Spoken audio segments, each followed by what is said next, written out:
Canada gets a lot of freebies from us, by the way. They should be grateful also, but they're not. I watched your Prime Minister yesterday. He wasn't so grateful.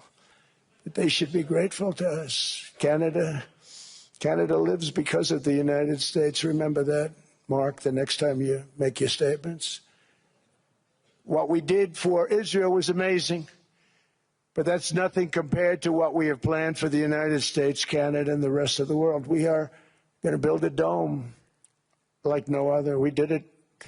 Mark, are you here? Yes, he's here. Hello, Mark.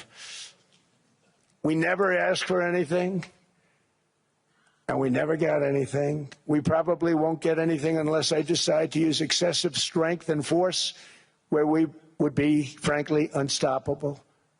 But I won't do that. Okay? Now everyone's saying, oh, good. That's probably the biggest statement I made, because people thought I would use force. I don't have to use force. I don't want to use force. I won't use force. All the United States is asking for is a place called Greenland, where we already had it as a trustee, but respectfully returned it back to Denmark not long ago after we defeated the Germans, the Japanese, the Italians, and others in World War II. We gave it back to them. We were a powerful force then, but we are a much more powerful force now after I rebuilt the military in my first term and continue to do so today. We have a budget of $1.5 trillion. We're bringing back battleships. The battleship is 100 times more powerful than the great battleships you saw in World War II, those great, big, gorgeous ships, the Missouri, the Iowa, the Alabama. Because I thought maybe we could take them out of mothballs. They said, no, sir, these ships are 100, think of that, 100 times more powerful than those big, magnificent pieces of art that you saw so many times ago, that you still see on television. You say, wow, what a force. 100 times, each ship 100 times more powerful than the big battleships of the past. So that was the end of the mothball story. So what we have gotten out of NATO is nothing except to protect Europe from the Soviet Union and now Russia. I mean, we've helped them for so many years. We've never gotten anything, except we pay for NATO. And we paid for many years until I came along. We paid for, in my opinion, 100% of NATO because they weren't paying their bills. And all we're asking for is to get Greenland, including right title and ownership, because you need the ownership to defend it. You can't defend it on a lease. Number one, legally it's not defensible that way, totally. And number two, psychologically, who the hell wants to defend a license agreement or a lease, which is a large piece of ice in the middle of the ocean where, if there is a war, much of the action will take place on that piece of ice. Think of it. Those missiles would be flying right over the center of that piece of ice. All we want from Denmark for national and international security and to keep our very energetic and dangerous potential enemies at bay is this land on which we're going to build the greatest golden dome ever built. We're building a golden dome that's going to, just by its very nature, going to be defending Canada. Canada gets a lot of freebies from us, by the way. They should be grateful also, but they're not. I watched your Prime Minister yesterday. He wasn't so grateful. But they should be grateful to us. Canada lives because of the United States. Remember that, Mark, the next time you make your statements.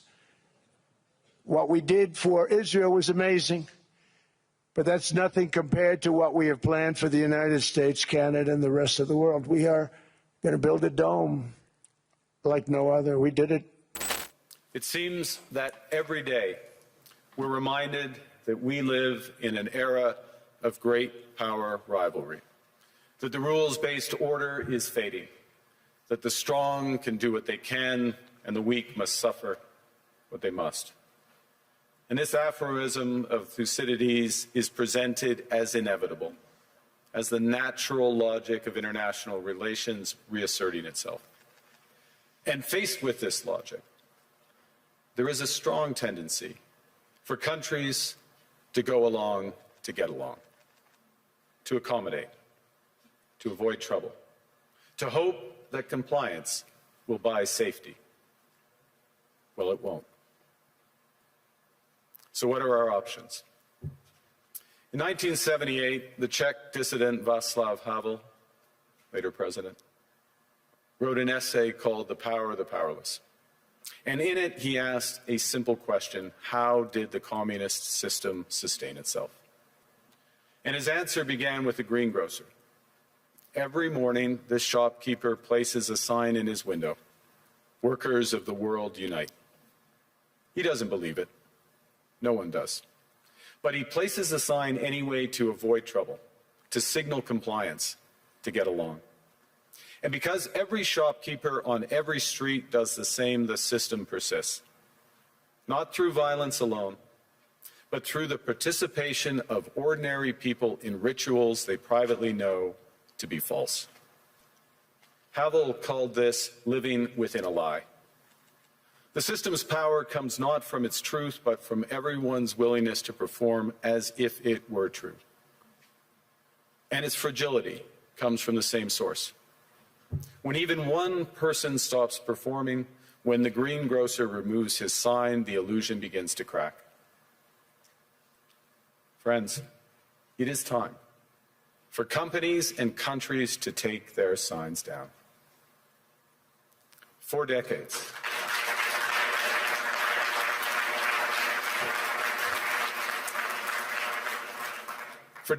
countries like Canada prospered under what we called the rules-based international order. We joined its institutions, we praised its principles, we benefited from its predictability. And because of that, we could pursue values-based foreign policies under its protection. We knew the story of the international rules-based order was partially false, that the strongest would exempt themselves when convenient, that trade rules were enforced asymmetrically. And we knew that international law applied with varying rigor depending on the identity of the accused or the victim. This fiction was useful, and American hegemony in particular helped provide public goods, open sea lanes, a stable financial system, collective security, and support for frameworks for resolving disputes. So we placed the sign in the window. We participated in the rituals, and we largely avoided calling out the gaps between rhetoric and reality. This bargain no longer works. Let me be direct. We are in the midst of a rupture, not a transition. Over the past 2 decades, a series of crises in finance, health, energy, and geopolitics have laid bare the risks of extreme global integration. But more recently, great powers have begun using economic integration as weapons. Tariffs as leverage, financial infrastructure as coercion, supply chains as vulnerabilities to be exploited. You cannot live within the lie of mutual benefit through integration when integration becomes the source of your subordination. The multilateral institutions on which the middle powers have relied, the WTO, the UN, the COP, the architecture, the very architecture of collective problem solving are under threat. And as a result, many countries are drawing the same conclusions, that they must develop greater strategic autonomy in energy, food, critical minerals, in finance and supply chains. And this impulse is understandable. A country that can't feed itself, fuel itself, or defend itself has few options. When the rules no longer protect you, you must protect yourself. But let's be clear-eyed about where this leads. A world of fortresses will be poorer, more fragile, and less sustainable. And there's another truth. If great powers abandon even the pretense of rules and values for the unhindered pursuit of their power and interests, the gains from transactionalism will become harder to replicate. Hegemons cannot continually monetize their relationships.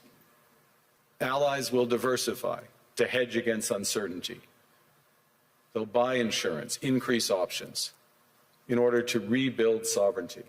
Sovereignty that was once grounded in rules but will increasingly be anchored in the ability to withstand pressure. This room knows this is classic risk management. Risk management comes at a price. But that cost of strategic autonomy, of sovereignty, can also be shared.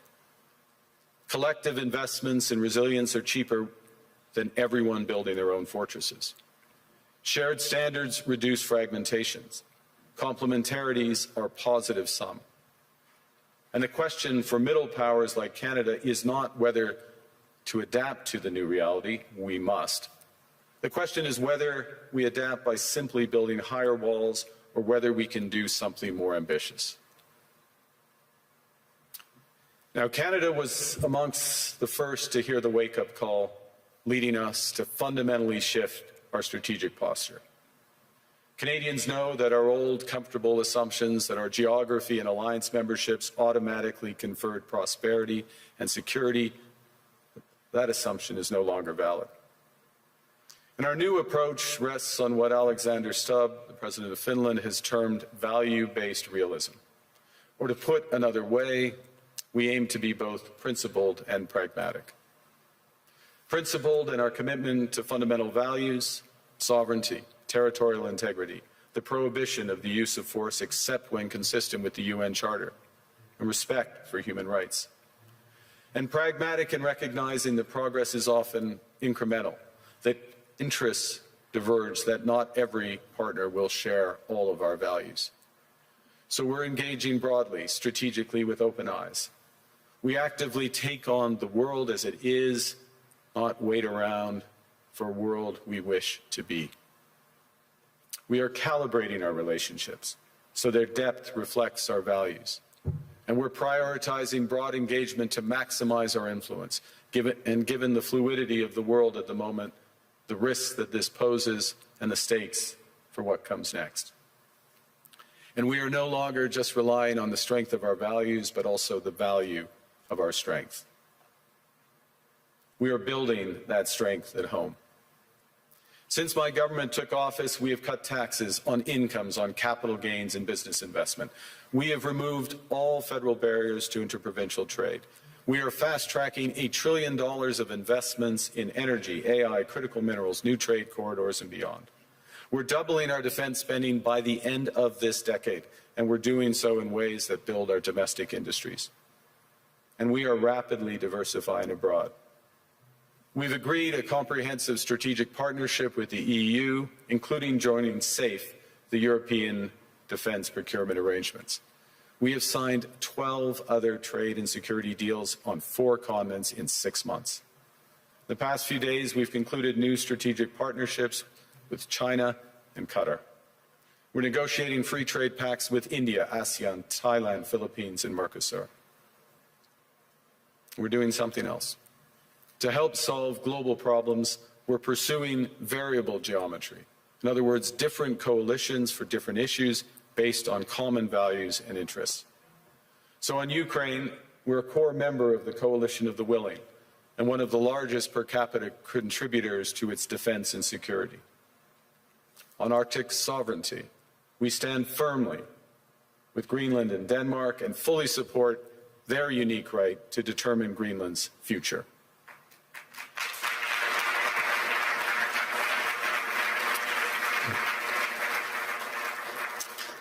Our commitment to NATO's Article 5 is unwavering. So we're working with our NATO allies, including the Nordic Baltic 8, to further secure the alliance's northern and western flanks, including through Canada's unprecedented investments in over-the-horizon radar, in submarines, in aircraft, and boots on the ground, boots on the ice. Canada strongly opposes tariffs over Greenland and calls for focused talks to achieve our shared objectives of security and prosperity in the Arctic. On plurilateral trade, we're championing efforts to build a bridge between the Trans-Pacific Partnership and the European Union, which would create a new trading bloc of 1.5 billion people. On critical minerals, we're forming buyers' clubs anchored in the G7 so that the world can diversify away from concentrated supply. And on AI, we're cooperating with like-minded democracies to ensure that we won't ultimately be forced to choose between hegemons and hyperscalers. This is not naive multilateralism, nor is it relying on their institutions. It's building coalitions that work, issues by issue, with partners who share enough common ground to act together. In some cases, this will be the vast majority of nations. What it's doing is creating a dense web of connections across trade, investment, culture, on which we can draw for future challenges and opportunities. Argue the middle powers must act together because if we're not at the table, we're on the menu.